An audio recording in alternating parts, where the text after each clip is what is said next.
C'est ainsi que l'Éternel, quand tu le loues, quand tu l'adores, quand tu élèves son nom, il ne peut que se lever dans ta situation, il ne peut que intervenir. Il dit louez l'Éternel, car son amour durera toujours. Au moment, regardez, au moment où ils entonnèrent leur cantique de louange, quelque chose se passe. L'Éternel plaça une embuscade contre les Ammonites, les Moabites, les habitants des monts Séir, qui venaient attaquer Juda, de sorte qu'ils furent battus.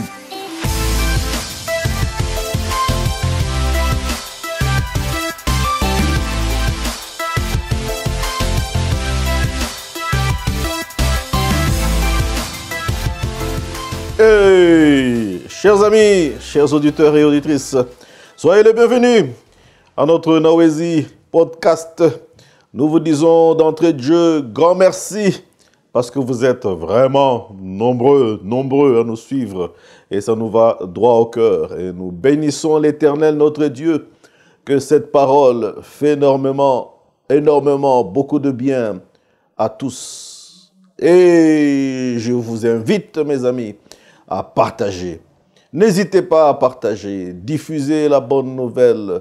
C'est une bonne nouvelle qui est prêchée pour faire du bien, pour nous aider à déménager, à changer de niveau, à changer nos paradigmes, afin que nous puissions obtenir des victoires dans tous les domaines de nos vies. Parce que la parole de Dieu a été donnée pour nous donner la victoire. Nous sommes des plus que vainqueurs. Nous avons la victoire en Christ Jésus. Voilà pourquoi il faut partager. Je vous invite à diffuser dans vos réseaux sociaux. Invitez vos amis, vos parents à suivre. Transférez les messages, surtout dans toute la francophonie. De toute la façon, c'est prêché en français, donc diffusez cela. N'hésitez pas, ça fera beaucoup de bien. Et nous remercions également tous nos partenaires, tous nos amis qui nous soutiennent financièrement avec leurs dons, avec leurs sémences. Faites partie de l'équipe des gagnants. Je vous invite, mes amis, à faire partie de l'équipe des gagnants. Envoyez vos dons, envoyez vos sémences pour que ce message continue d'être prêché avec puissance et avec efficacité dans toute la francophonie jusqu'aux extrémités de la terre. Pour les gagnants, vous allez sur notre site internet www.nawezi.com /don, D-O-N-S. Au bas de la page, vous avez PayPal pour faire le paiement et email transfert pour ceux qui sont en Amérique du Nord. Donc, envoyez vos dons. Nous vous remercions d'avance pour cela. Alors, nous allons poursuivre notre message sur le vrai combat spirituel que nous avons eu il y a 2 podcasts passés et le dernier où nous avons parlé sur les armes de l'esprit et nous nous sommes arrêtés sur les armes de défense. Alors aujourd'hui, nous allons cheminer ensemble sur les armes offensives. Ce sont les armes d'attaque. Parce que les enfants de Dieu doivent savoir être sur la défensive et les enfants de Dieu doivent savoir être sur l'offensive. Alors ça me rappelle, juste une parenthèse, mes garçons qui font le football américain. Oui, quand on regarde les tactiques de jeu, au début je ne comprenais pas, mais maintenant je commence à comprendre un peu. Ils ont un groupe de ce qu'on appelle défense pour bloquer les adversaires et ils ont aussi un groupe qu'on appelle offense. Ça, c'est pour attaquer. Donc, oui, le Seigneur aussi équipe son Église des armes de défense. C'est pour se protéger, c'est pour anéantir, c'est pour ralentir tous les mensonges que le diable peut véhiculer à travers les médias, à travers les réseaux, à travers l'éducation, à travers quel que soit le moyen qu'il peut utiliser. Tous les mensonges, seules les armes défensives de Dieu peuvent les bloquer et nous donner des vraies victoires. Alors, nous avons aussi des armes offensives. Ce sont des armes d'attaque. Parce que nous sommes appelés à attaquer. Laissez-moi vous dire, c'est encore une autre parenthèse que j'ouvre. Le jour où vous avez accepté Jésus-Christ comme Seigneur et Sauveur de votre vie, Le jour où vous avez décidé de quitter le royaume de Satan et de rentrer dans le royaume de Dieu, sachez-le que vous le vouliez ou pas, vous êtes rentré dans une guerre.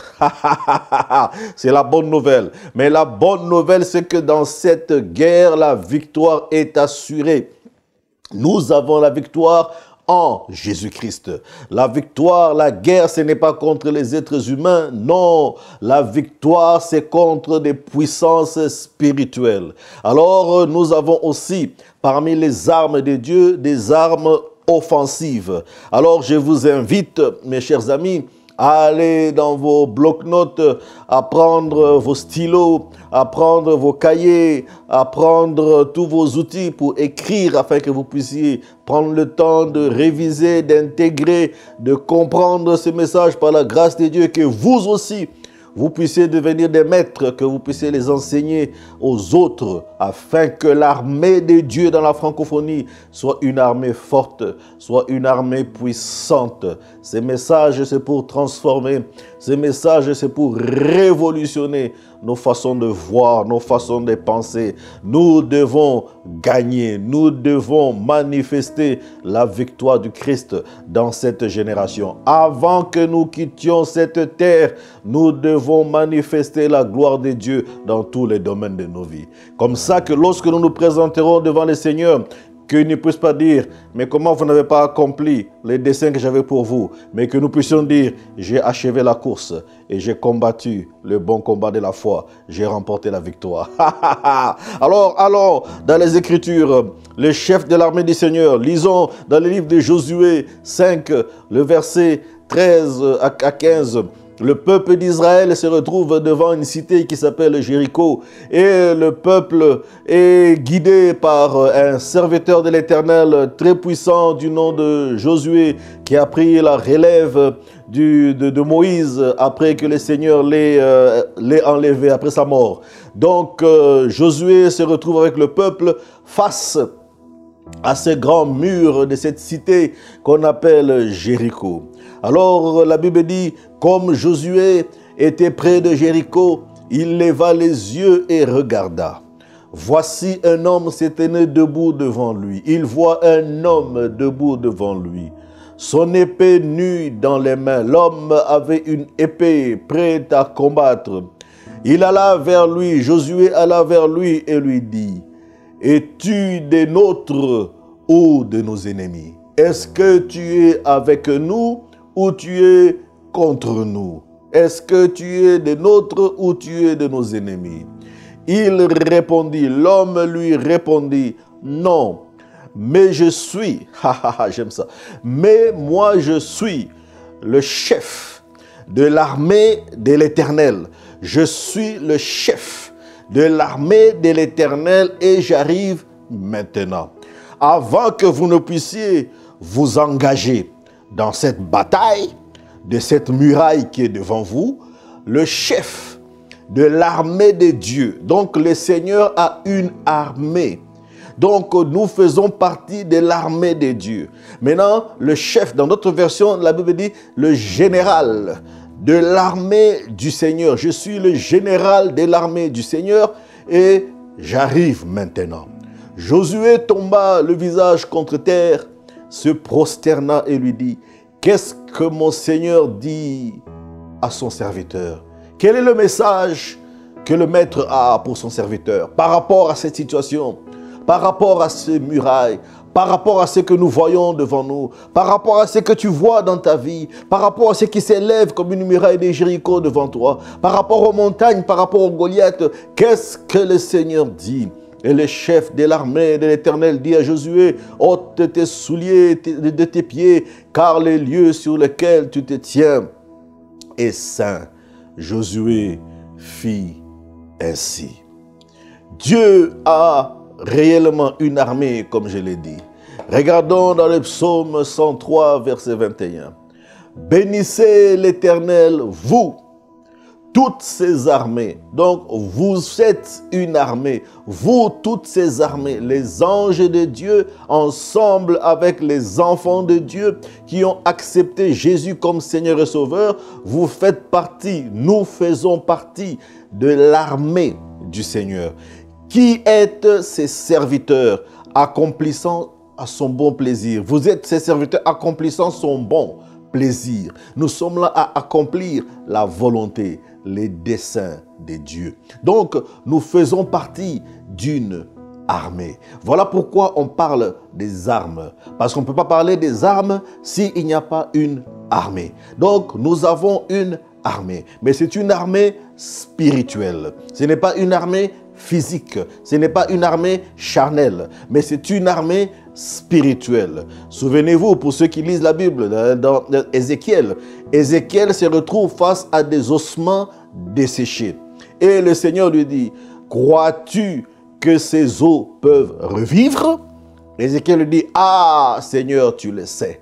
Et la Bible dit, après avoir prophétisé, toute une armée s'est levée dans cette vallée. Oui, le Seigneur a son armée. Dieu a une armée qui s'élève. Et cette armée doit être outillée, elle doit être équipée. Aujourd'hui, nous parlons des armes offensives. Ce sont des armes d'attaque. Donc l'Église ne peut pas seulement bloquer les coups, mais l'Église doit aussi donner les coups. Voilà pourquoi l'apôtre Paul dit, je donne des coups comme battant de l'air, mais c'est des coups qui sont précis. Donc c'est des coups précis. C'est des coups tellement précis, je sais exactement où est-ce que je frappe. Voilà pourquoi David, face à Goliath, lorsqu'il a pris sa lance, il a pris la pierre et qu'il a lancée, la pierre est allée avec précision jusque dans le front. Ce sont les armes offensives, les armes d'attaque.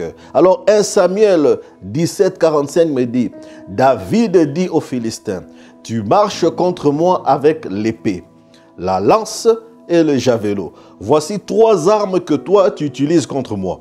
Tu viens avec l'épée pour m'attaquer. Tu viens avec la lance pour m'attaquer. Tu viens avec le javelot pour m'attaquer. Et moi, je marche contre toi au nom de l'Éternel des armées. Je viens au nom de l'Éternel. Donc derrière moi, j'ai un nom qui m'accompagne. Hey, derrière moi, j'ai un nom qui vient avec moi. Toi, tu m'attaques avec des armes conventionnelles, mais moi, je viens avec des armes non conventionnelles. Je viens avec le nom. Derrière moi, il y a un nom. C'est le nom de l'Éternel des armées, le Dieu de l'armée d'Israël que tu as insulté. Tu as osé insulter pendant que tu insultes un enfant de Dieu, pendant que tu insultes l'église de Dieu. Ne sais-tu pas que tu es en train d'insulter le fondateur, le créateur, le bâtisseur, le propriétaire de l'église? C'est lui l'Éternel Dieu des armées. Voilà ce que David dit. C'est une révélation que l'Éternel est le chef des armées, dont nous faisons partie de cette armée.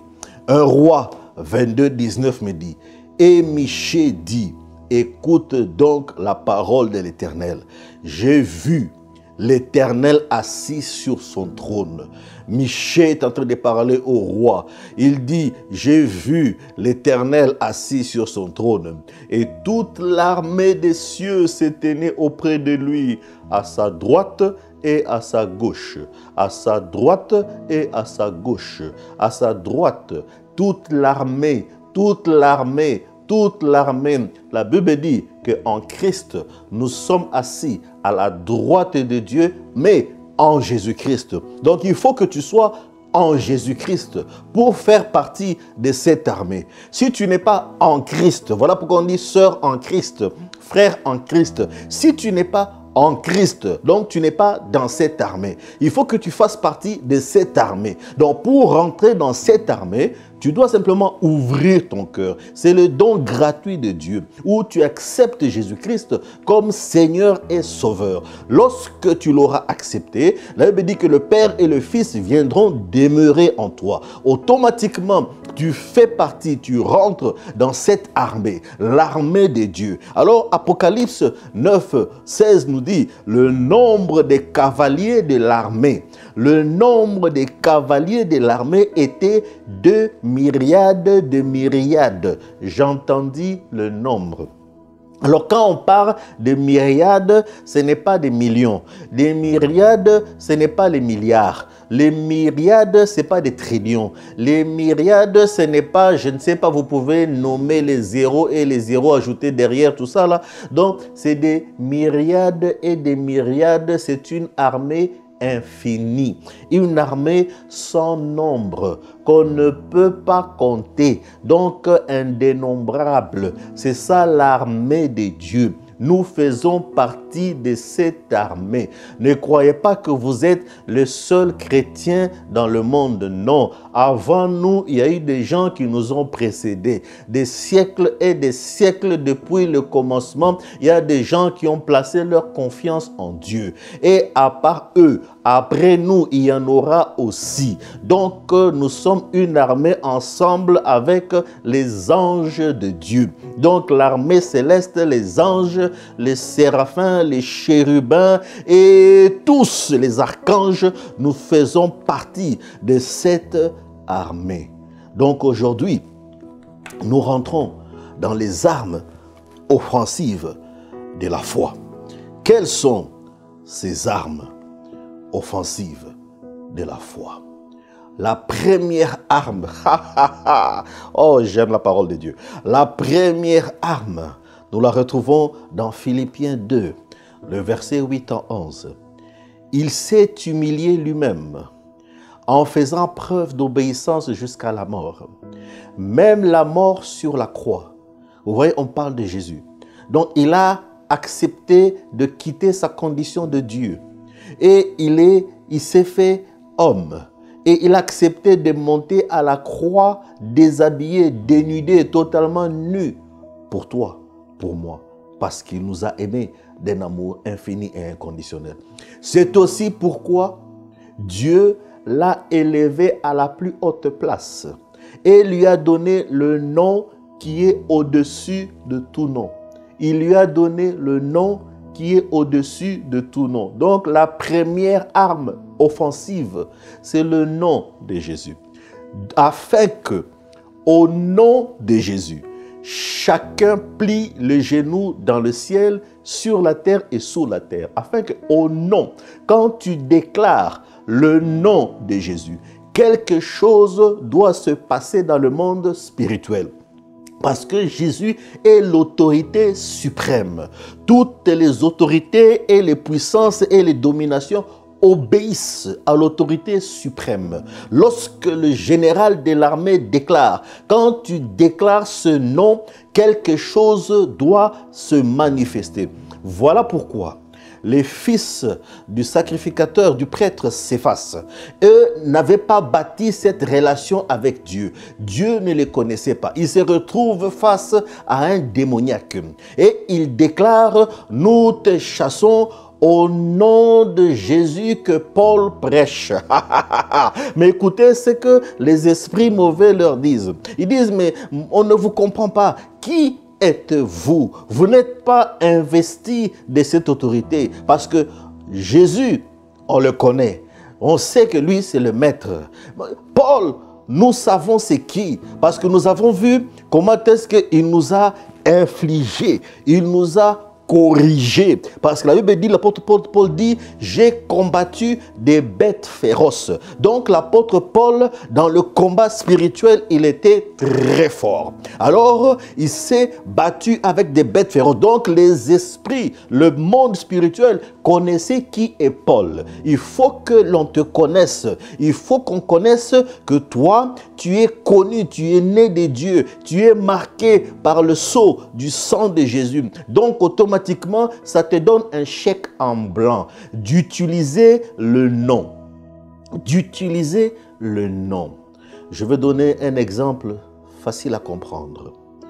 Disons que les fils du prince Charles, Harry et son frère, ils peuvent aller se présenter au nom de la reine d'Angleterre et ils seront servis.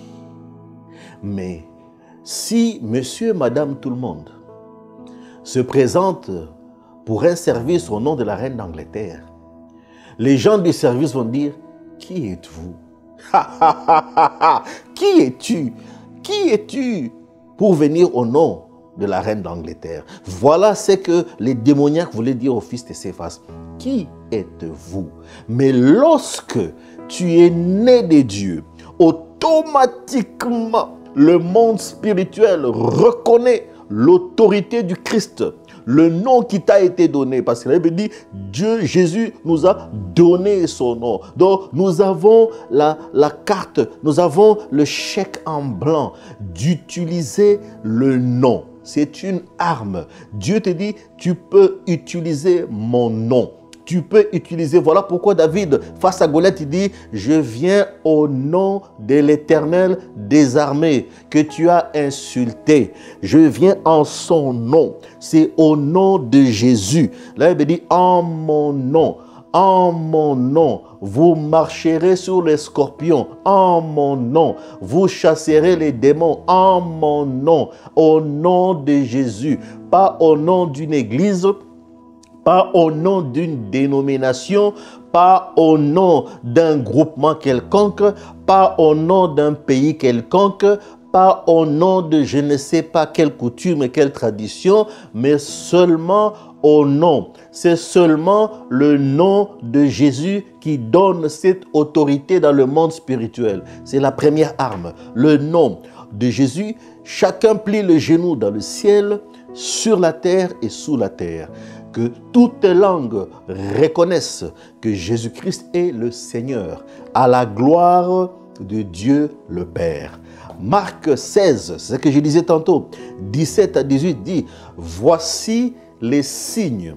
Donc, quand tu utilises le nom de Jésus, lorsque tu utilises ce nom, cette arme qui est le nom, est-ce que vous pouvez vous imaginer que vous pouvez prendre n'importe quelle arme humaine, mais l'arme humaine ne peut pas combattre les choses spirituelles.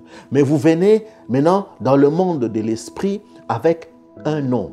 Maintenant, il dit, il y a des signes qui doivent se manifester quand ce nom est utilisé par celui qui est autorisé légalement à utiliser ce nom. Donc, j'utilise une terminologie pour que nous puissions bien nous comprendre légalement. Il faut être autorisé légalement en naissant dans la famille de Dieu. Automatiquement, voici les signes miraculeux qui accompagneront. Accompagner, ça veut dire quoi? Qui vont marcher avec toi. Le long de ta marche, chaque jour, il y a il y a des signes qui vont t'accompagner. Ceux qui auront cru, donc tous ceux qui auront ouvert leur cœur, qui auront accepté Jésus comme Seigneur et Sauveur, il y a des signes. Il y a des signes. Les signes doivent se manifester dans la francophonie.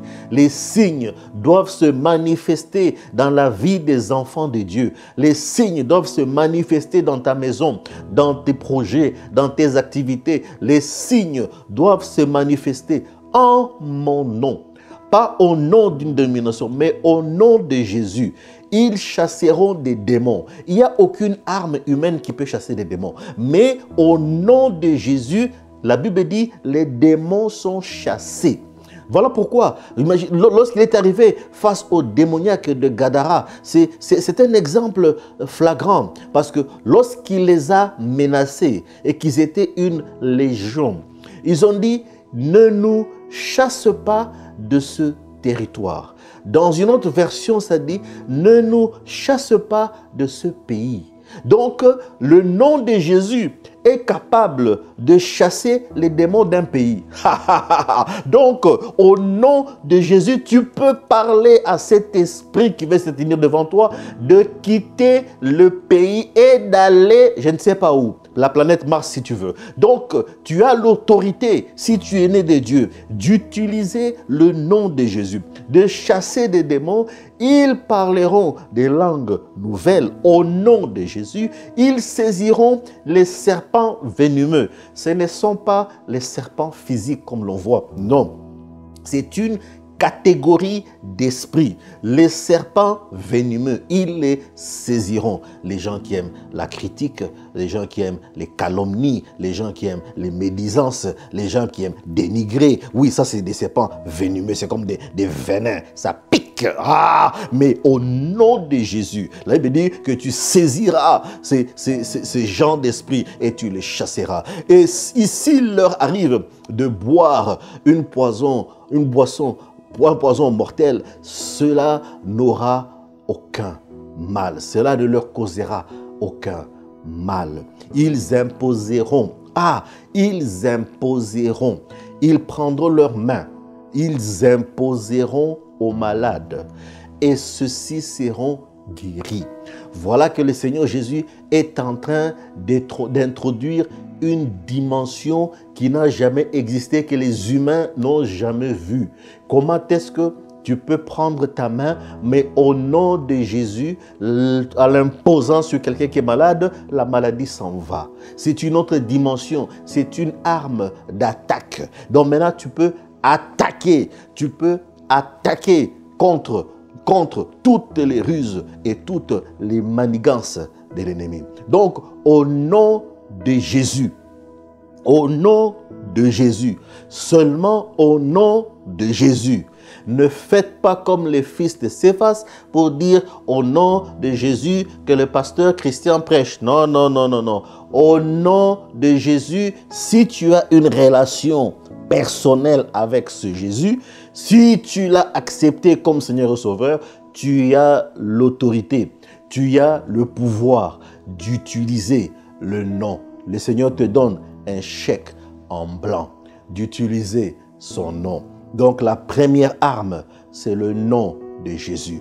C'est une arme offensive, c'est une arme d'attaque. Donc tu peux attaquer, ne subis pas seulement, maintenant tu peux attaquer. La deuxième arme, c'est le sang de Jésus.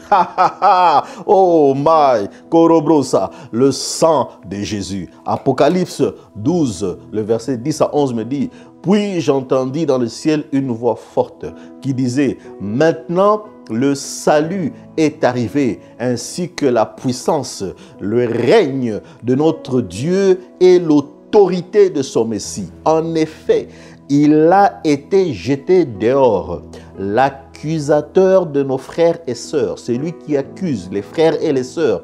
Il a été jeté dehors, celui qui les accusait jour et nuit, matin, midi et soir, devant notre Dieu.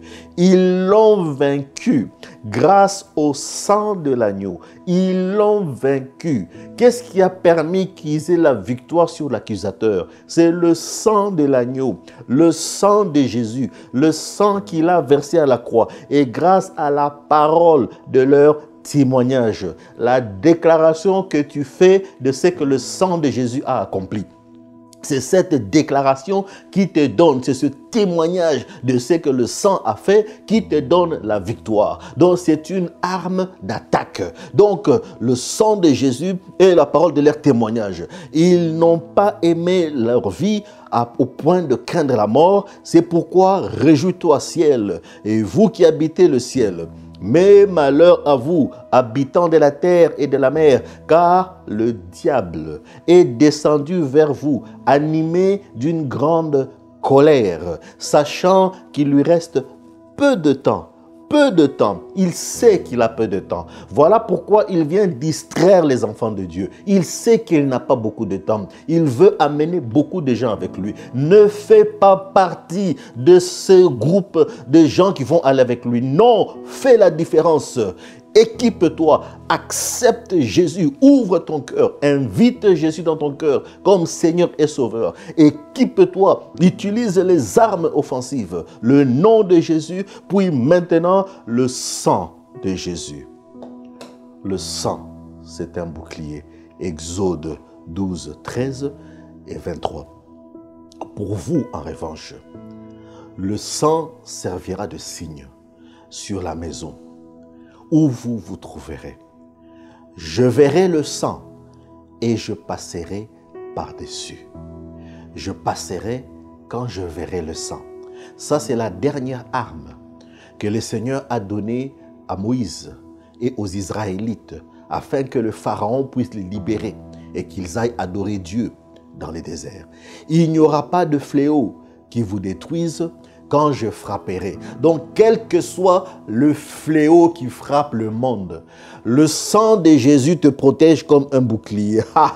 Si tu as la révélation du sang, le temps viendra, que Dieu me le permette, de prêcher sur le sang, de vous enseigner sur la puissance qu'il y a dans le sang de Jésus. Il dit aucun fléau. Aucun fléau. Quand Dieu dit aucun, ça veut dire aucun. Nommez tous les fléaux que vous voulez. Aucun fléau, parce que le sang opère comme un bouclier. Le sang te protège, mais il faut avoir la révélation spirituelle de la puissance du sang de Jésus. Il dit, quand l'Éternel passera pour frapper l'Égypte et qu'il verra le sang. Quand il verra le sang, lorsque tu es marqué du sceau du sang de Jésus, comment tu es marqué du sceau du sang de Jésus? Quand tu acceptes Jésus comme Seigneur et Sauveur, la Bible dit que tu es scellé, tu es marqué du sceau du sang. Donc, lorsque le Seigneur voit le sang de Jésus, automatiquement, il sait que toi, tu es protégé, tu es couvert. Alors, le sang sur les linteaux et les poteaux, il passera par-dessus la porte et ne permettra pas aux destructeurs d'entrer dans vos maisons pour frapper. Le sang de Jésus peut être appliqué dans tous les domaines de ta vie.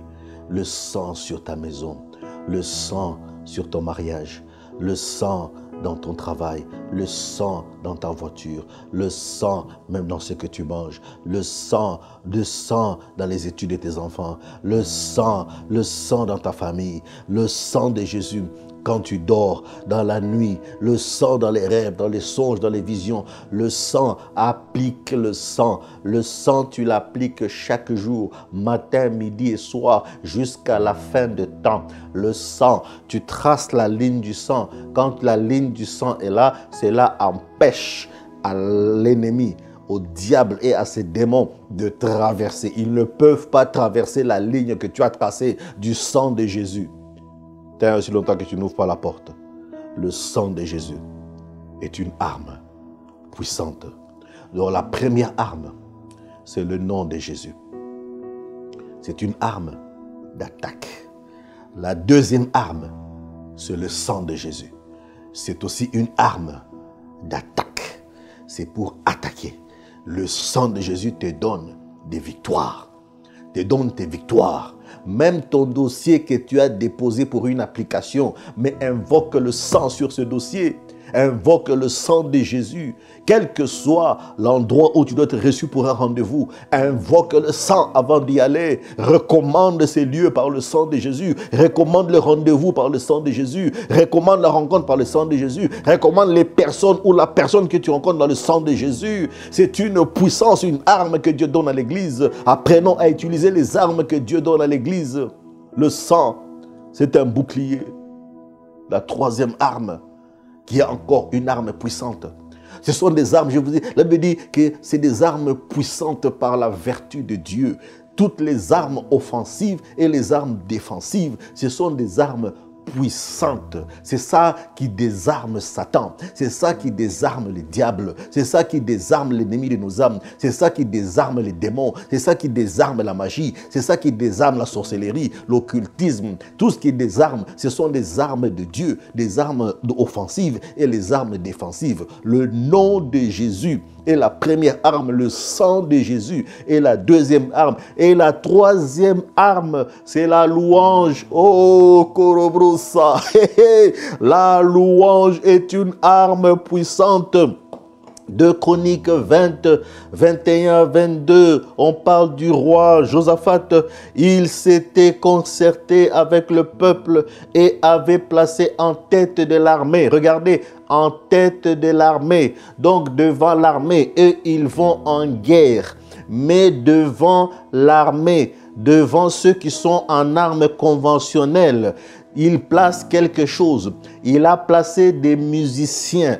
Pour faire quoi? Pour louer l'Éternel et la majesté de sa sainte personne. Donc les musiciens étaient là pour chanter seulement la grandeur de Dieu. Lorsque tu chantes la grandeur de Dieu, lorsque tu ouvres ta bouche et tu commences à chanter, non, je ne souffrirai jamais et je ne manquerai de rien. Des choses puissantes sont en train de se passer. Le Seigneur lui-même s'élève dans ton combat. Le Seigneur descend et il intervient. La louange est une arme puissante, une arme que les enfants de Dieu négligent. Ne néglige pas la louange, comme mon pasteur le dit, et je l'applique aussi. Ah, il peut arriver que tu traverses des temps compliqués. Enferme-toi dans ta chambre, mets la louange et commence à couper la danse toi-même. Commence à danser et à louer Dieu, quels que soient les événements. Le Seigneur va changer les circonstances de la vie pour toi.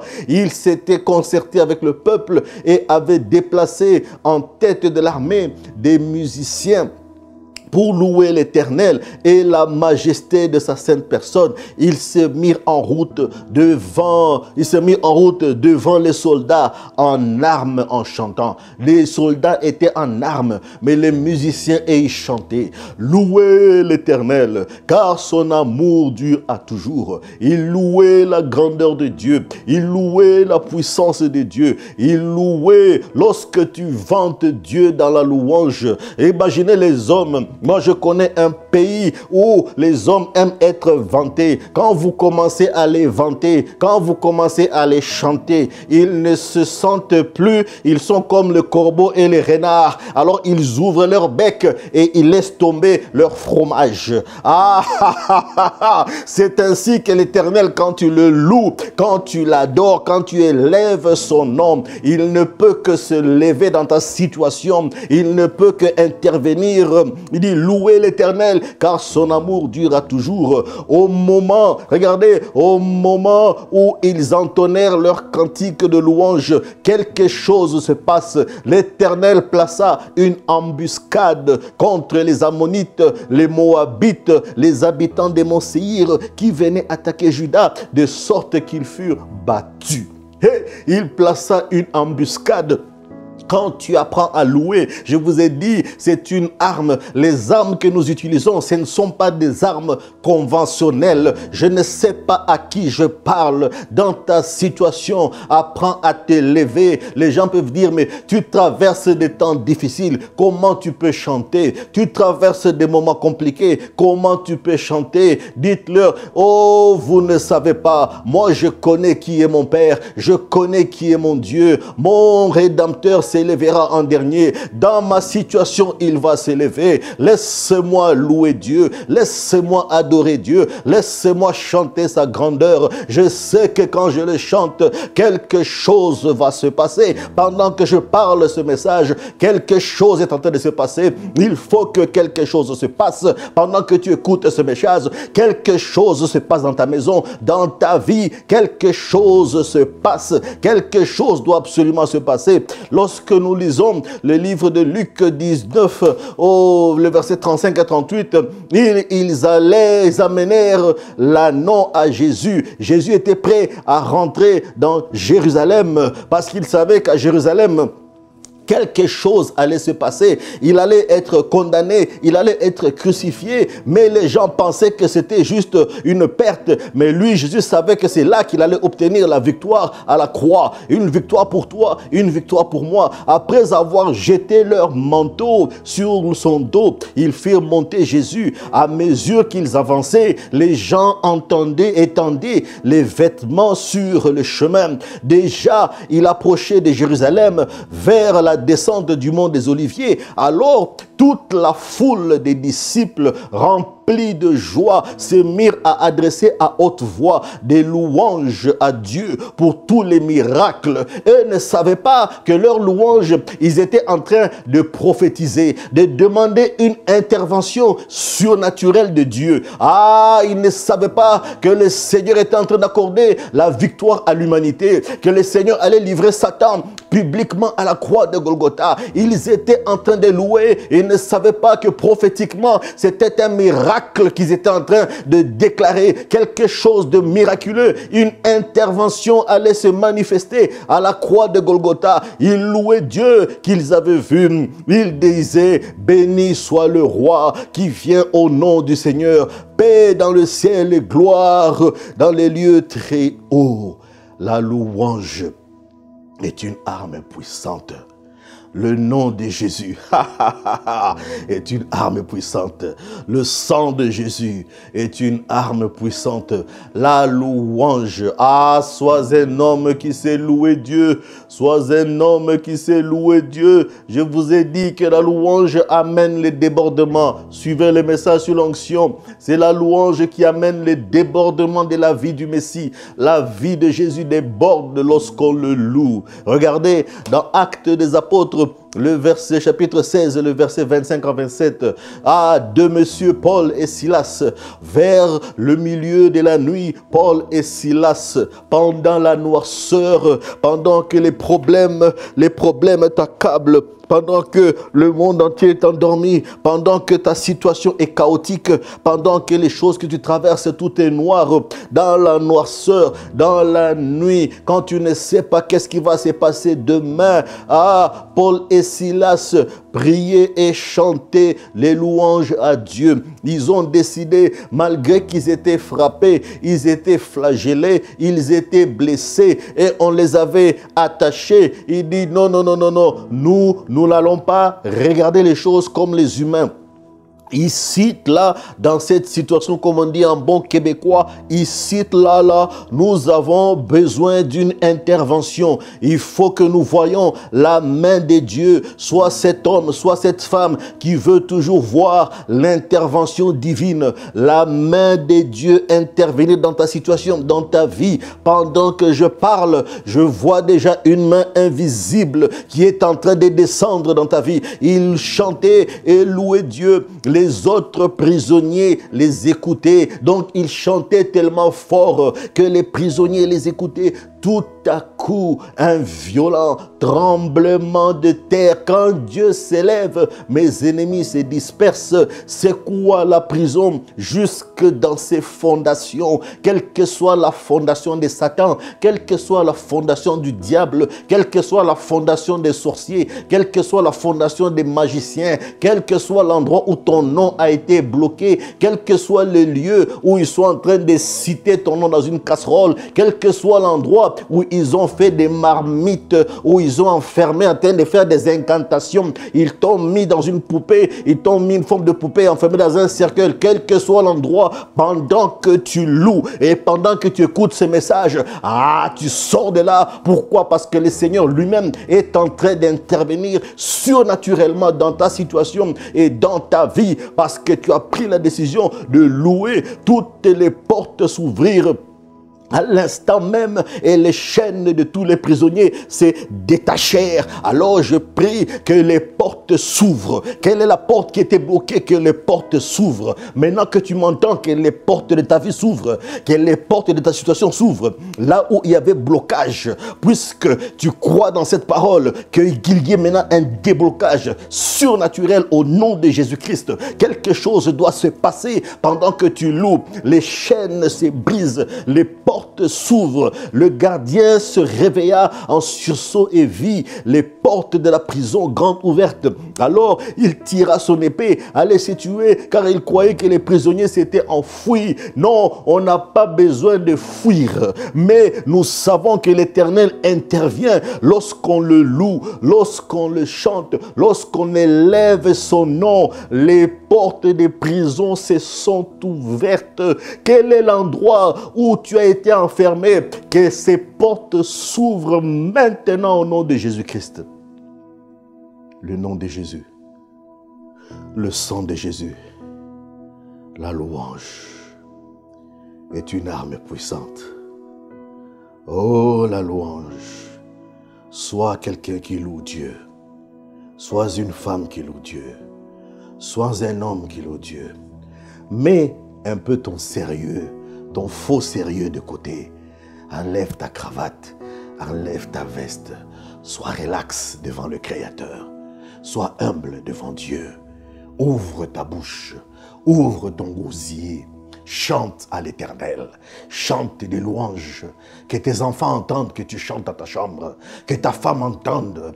Quand les situations sont compliquées, toutes sortes de factures arrivent devant toi. Toutes sortes de situations, de problèmes. Commence simplement à chanter et à louer le nom de Dieu. L'intervention ne vient ni de l'Occident, ni de l'Orient, mais l'intervention vient de l'Éternel Dieu Tout-Puissant qui a créé le ciel et la terre. Voilà pourquoi David dit, je lève mes yeux vers la montagne, d'où me viendra le secours. Le secours me vient de l'Éternel qui a créé le ciel et la terre. La louange est une arme puissante. Oh le temps, oh le temps, oh le temps. Nous allons prendre la quatrième arme, c'est le jeûne. Oh, la première arme, le nom de Jésus, c'est des armes offensives. La deuxième arme, le sang de Jésus. La troisième arme, la louange. La quatrième arme, le jeûne. Le jeûne, mes amis, c'est une arme puissante. Prends le temps de temps en temps de serrer un peu tes intestins, de serrer un peu ton estomac, de mettre un peu les repas de côté. L'homme ne vivra pas que de pain seulement, mais de toute parole qui sortira de la bouche de Dieu. Le Maître dit, ma volonté, ma nourriture, c'est de faire la volonté de celui qui m'a envoyé, mon Père. Apprenons à chercher la face de Dieu, à quitter un peu les choses que nous aimons tellement, à les mettre un peu de côté, à trouver le temps de s'approcher du trône de la grâce. Approchez-vous donc avec assurance du trône de la grâce, afin d'obtenir miséricorde et de trouver grâce dans le but d'un secours immédiat. Alors Matthieu 17, 21 me dit, cependant, le Maître parle, il dit cependant, parce que les disciples, on leur a amené un enfant lunatique.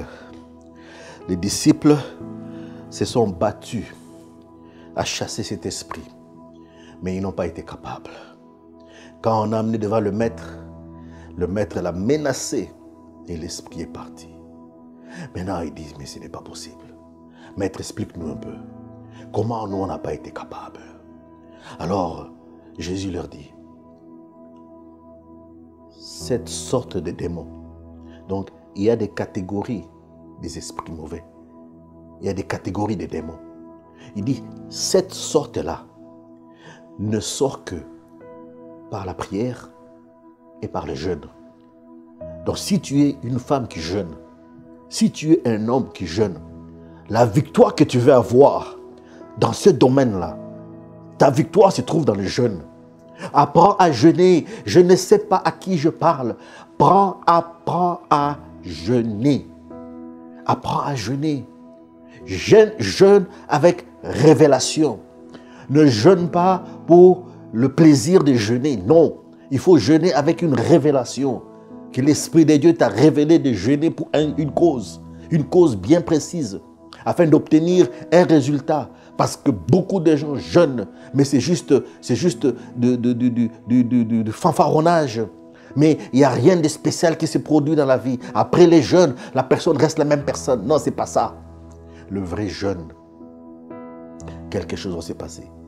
Parce que ce genre-là, ce genre de démons ne sort que, ce genre de situations ne changent que, ces événements-là ne bougent que dans le jeûne et dans la prière. Alors Marc 9, 29 me dit, il leur dit, cette espèce-là, voilà, cette espèce. Donc, il y a des espèces de types, de catégories. Donc, Jésus est en train de catégoriser les démons. Il y a des démons, tu peux manger, tu les chasses, ils vont partir. Mais il y en a d'autres. Il faut que tu te prives de nourriture. Il faut que tu te prives des choses que tu aimes faire. Tout ce que tu aimes tellement qui accapare ton temps. À un moment donné, mets ça de côté. Mets la télévision de côté. Mets ça de côté. Prends un temps. Cherche la face de Dieu. Cherche la face. Ça fait longtemps que ta situation dure. Je suis venu te dire que ta situation doit changer. Elle va changer. Je te donne les outils. Ce sont les armes de Dieu. Des armes offensives. et les armes défensives. Regardez, un monsieur dans la Bible qu'on appelle Esdras. Pour vous qui aimez lire Esdras 8, le verset 21-22. Regardez ce qu'Esdras dit. Esdras devait aller rebâtir le temple et les murailles de Jérusalem. Là, au bord du fleuve Ahava, je proclamais un jeûne. Donc j'ai décidé de jeûner pour que nous nous humilions. Le jeûne te permet de t'humilier devant Dieu, de reconnaître que lui seul est Dieu. Lui seul est la protection, lui seul peut intervenir. Ma solution ne vient pas des hommes, mais ma solution vient de Dieu. Il dit, afin de lui demander qu'il nous accorde pour nous, pour nos enfants, pour tous nos biens. Parce que quand vous lisez Esdras, vous allez voir qu'il avait une très grosse quantité d'or.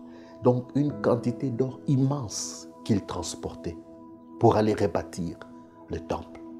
De voyager en toute sécurité. Donc il a jeûné pour avoir la protection de Dieu. La protection divine.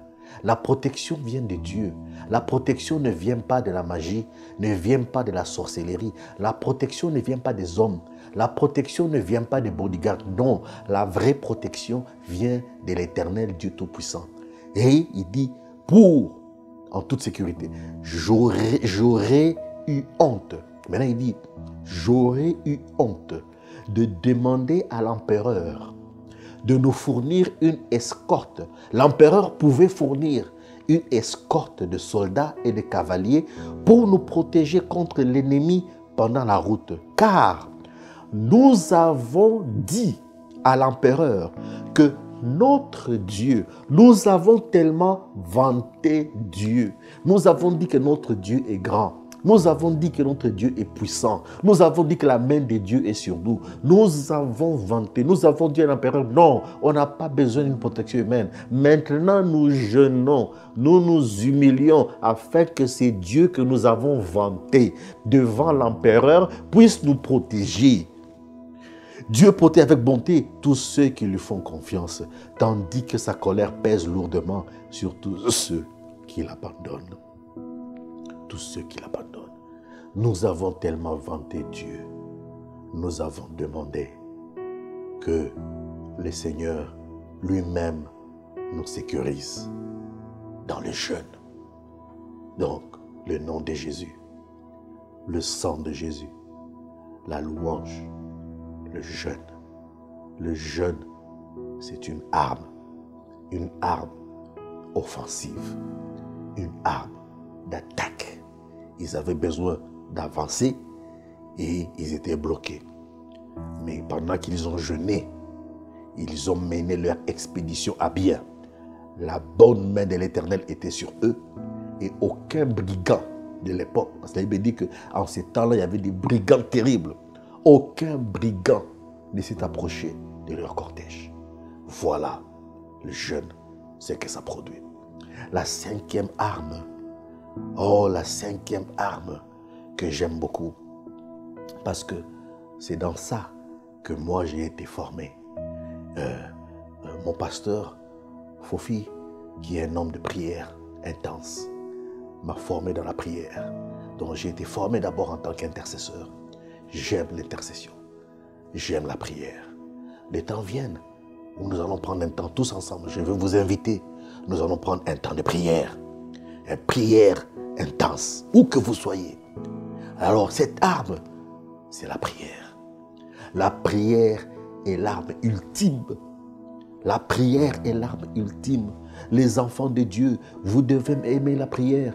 Tu ne peux pas être un homme de foi si tu n'aimes pas la prière. Tu ne peux pas être un homme puissant si tu n'aimes pas la prière. Tu ne peux pas être un homme grand si tu n'aimes pas la prière. Tu ne peux pas être fort dans le ministère si tu n'aimes pas la prière. Tu ne peux pas, si tu n'aimes pas la prière, Toutes les victoires se tiennent dans la prière. Souvenez-vous, je vous ai dit, Jésus-Christ, la foule venait pour les miracles, mais lui s'est retiré pour aller prier. L'onction vient dans la prière, l'onction vient dans la louange. Ce sont les armes que Dieu nous donne pour manifester sa puissance.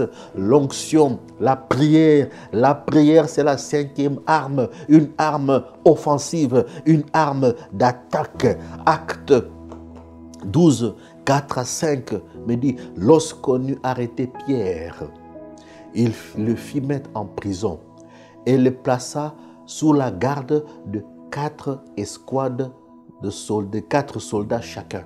Donc ça veut dire il y avait 16, 4, pour protéger une seule personne. Et cette personne n'a même pas tué quelqu'un. Cette personne n'a même pas commis un meurtre. Cette personne n'a même pas une armée physique avec elle. Cette personne, elle a juste ses mains et sa foi en Dieu. Alors, il voulait le faire comparaître devant le peuple après la Pâque. Pierre était donc sous bonne garde dans la prison. Donc, il était très bien gardé. Mais, regardez, j'aime le mais l'Église faisait quelque chose. Pendant que Pierre était en prison, l'Église priait ardemment Dieu en sa faveur. Oh, la prière. L'Église était en train de prier Dieu. L'Église était en prière. Lui est en prison, mais eux sont en prière. Lui est en prison. Quelle que soit la prison, je prie que la main de Dieu intervienne. Quelle que soit la situation qui ressemble à une prison dans laquelle tu te trouves, toi qui m'écoutes maintenant, que tu puisses sortir de là. Alors, acte 12, 7 à 10 dit, tout à coup, pendant que l'Église priait, un ange du Seigneur apparut. Donc, le Seigneur a envoyé son ange. Et la cellule fut inondée de lumière. La lumière, c'est la révélation. La cellule fut inondée de lumière.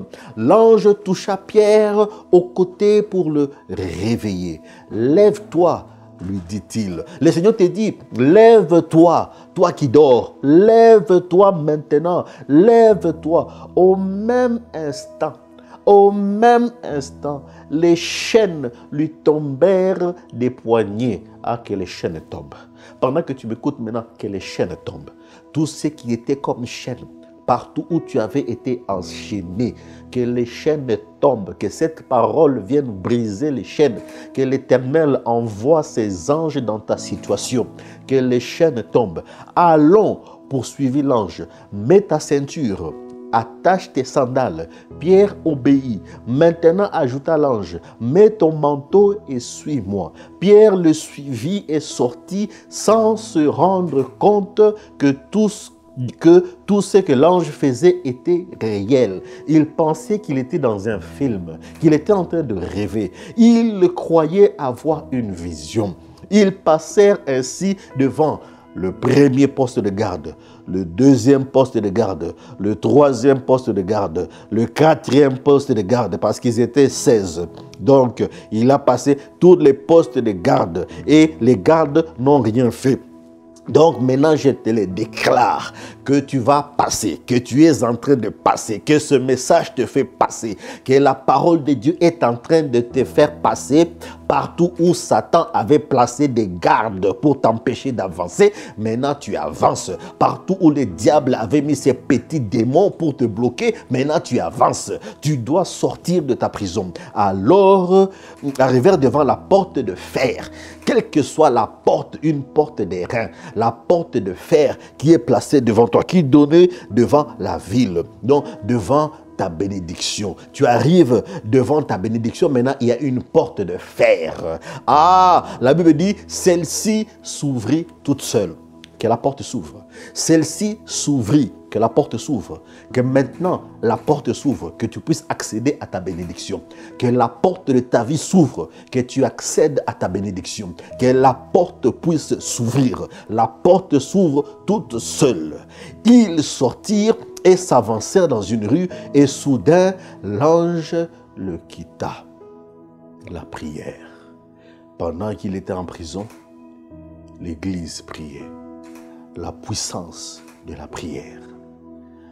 Un enfant de Dieu doit connaître le nom, doit connaître le sang, doit connaître toutes ces armes que Dieu donne à son Église.